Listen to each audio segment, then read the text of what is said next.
Blake Andrews, and I will be doing my dish on spaghetti Cabanera, which is from Rome, Italy. I won't be making it the traditional way. Traditionally, this would be used with pancetta, which is very expensive and hard to find. So I will be using bacon to substitute. So the reason why we want to cook our bacon is, one, for flavor. As a lot of fat is going to add a lot of flavor to our meal. The other reason is to make sure it's safe. We want to have a good cooked bacon because we want to have a safe meal. Now, the bacteria in the bacon doesn't actually come from the inside of the pig, it comes from the outside after butchering. So it doesn't have to be 100% done for it to be safe. Also, we want to break up those strands that make this really chewy and make it nice, soft, and crispy. Grachetta. Grachetta comes from the cheek of the pig, and it's a cured meat, which is highly salted. And it has a lot of fat in it, which makes it really good for the cooking process for what we're going to make spaghetti Cabanera. Instead of grachetta, we are going to use a thick applewood smoked bacon. You have to make sure that when you're doing this, it's a thick bacon because it has a lot of fat in it, and we're going to need that fat protein to be able to cook the rest of our meal.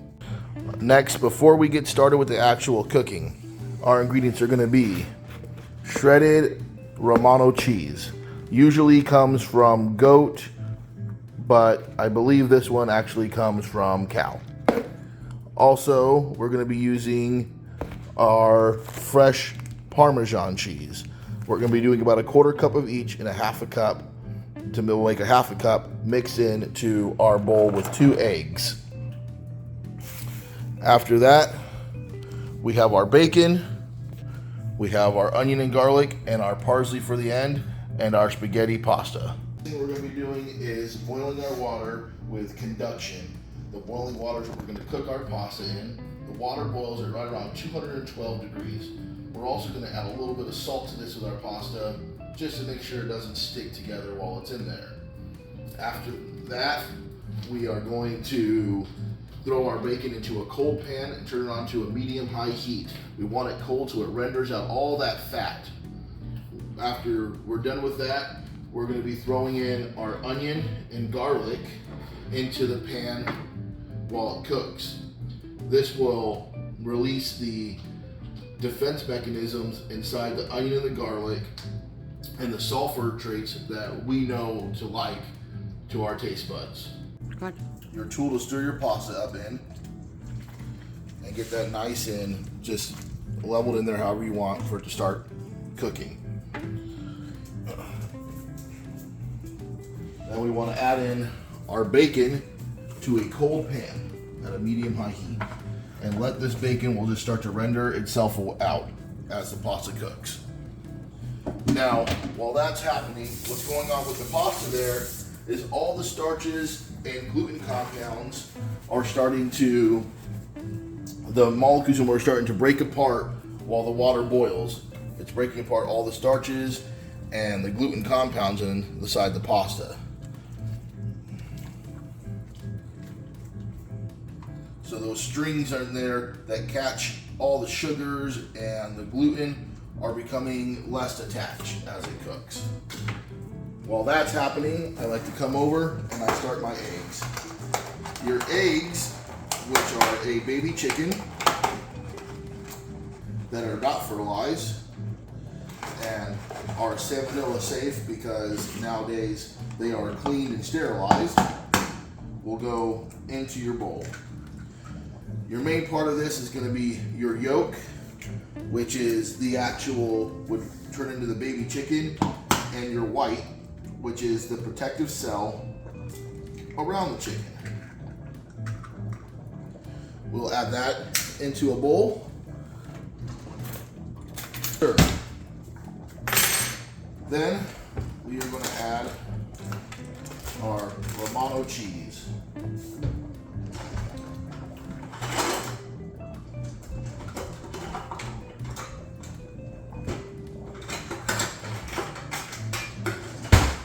We want to add about 1/4 cup or so of each, making 1/2 cup of cheese. So 1/4 cup of that. or a quarter cup of that.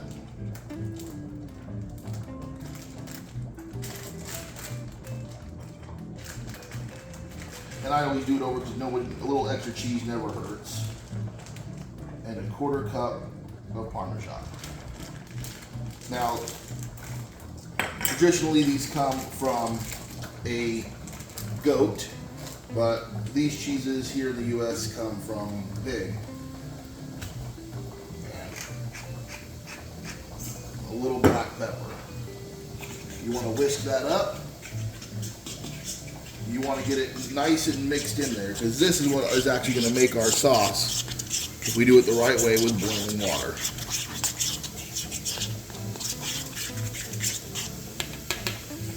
Let that sit while we get the rest of this cooking. So right now, that fat is slowly rendering out of this bacon. I'm spreading it apart so that it evenly cooks as our pasta boils.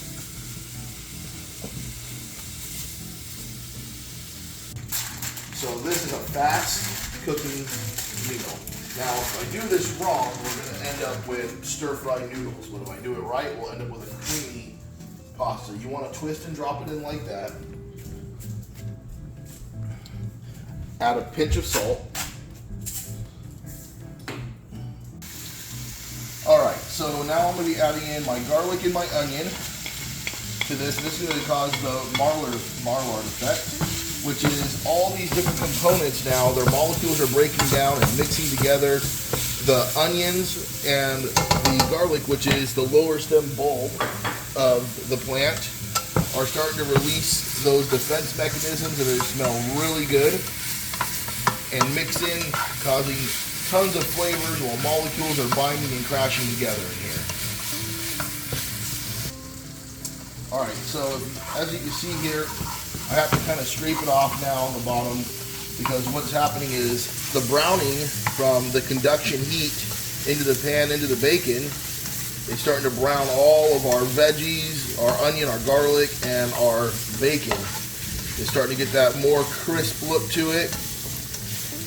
And we'll keep doing this for another couple of minutes. Like I said, this is a fast meal. Once this all gets going, it's got to be done very quickly because we're combining so many different compounds into one pan. Alright, you want to make sure you don't add any extra salt or real seasonings to this. And the reason why is because the cheese that we're going to add to the pasta and the bacon is already extremely salty. So if you start adding extra seasonings, extra salts to this, it's just going to come out extremely salty and not very edible. The salt doesn't leave from the pan, so make sure we're not adding any extra salt to this. So I've turned off the heat to the noodles, and this bacon and garlic and onion is almost done. Almost all those flavor and compounds are out. So next we are going to taste and make sure our noodles are done. Don't try this at home without proper safety equipment. I'm a professional. Noodles are done. Bacon, and onion, and garlic is done. Now this is the very important part of this. We're going to shut the heat off from the pan. The noodles, we are going to slowly put them in the pan, and what we need to do is we're trying to stop that cooking process, that high sizzle from the meat. And you might be wondering, why are you leaving the oil in there from the bacon? You usually take bacon oil out. Well, that bacon oil actually helps make our sauce and thicken it up and adds flavor to our whole entire meal. And as you can hear it slowly sizzling down, we want that sizzle to stop. We don't get the sizzle to stop when we add in our egg and our cheeses. It'll curdleize and it will turn into egg stir-fry noodles. And what we want is a nice, creamy, delicate sauce. We want to start mixing all those in there, getting that to stop. Our other way to get to stop going is we're going to start adding in our water from the pan. Slowly adding a little bit of pasta water, get that sizzle down. We got to wait till we want that sizzle to stop. We want to hear it stop. Once there's no more sizzle, we know we can start with our pasta sauce. We're almost there, a little bit more water.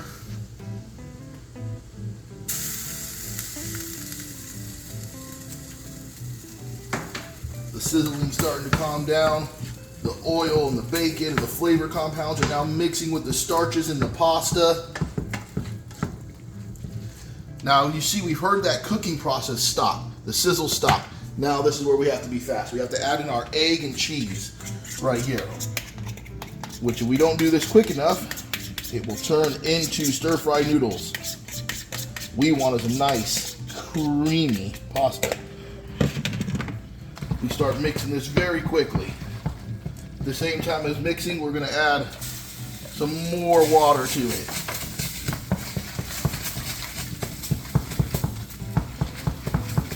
Trying to keep the egg from cooking totally and turn into a cream with that cheese. And we go quickly, we stir it very fast, mixing it all together.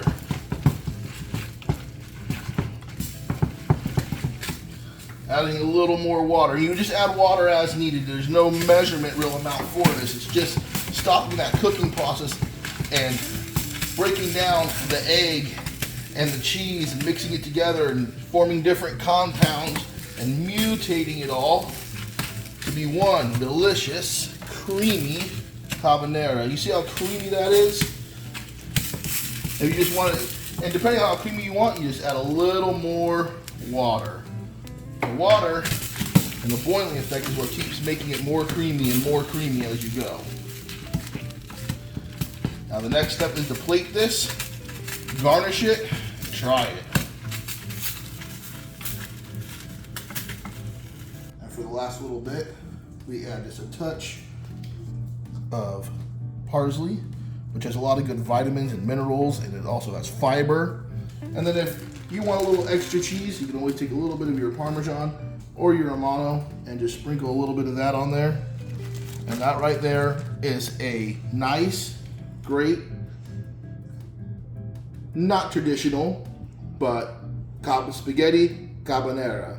And just the overview, we have our starch in there with our pasta, nice thick, a lot of energy. We have our protein with our bacon in there. We have our veggies in there with our onions and our garlic and our parsley. And we also have our little bit of spice with that light pepper and our salt.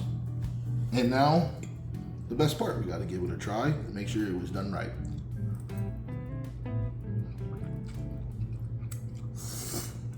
Delicious.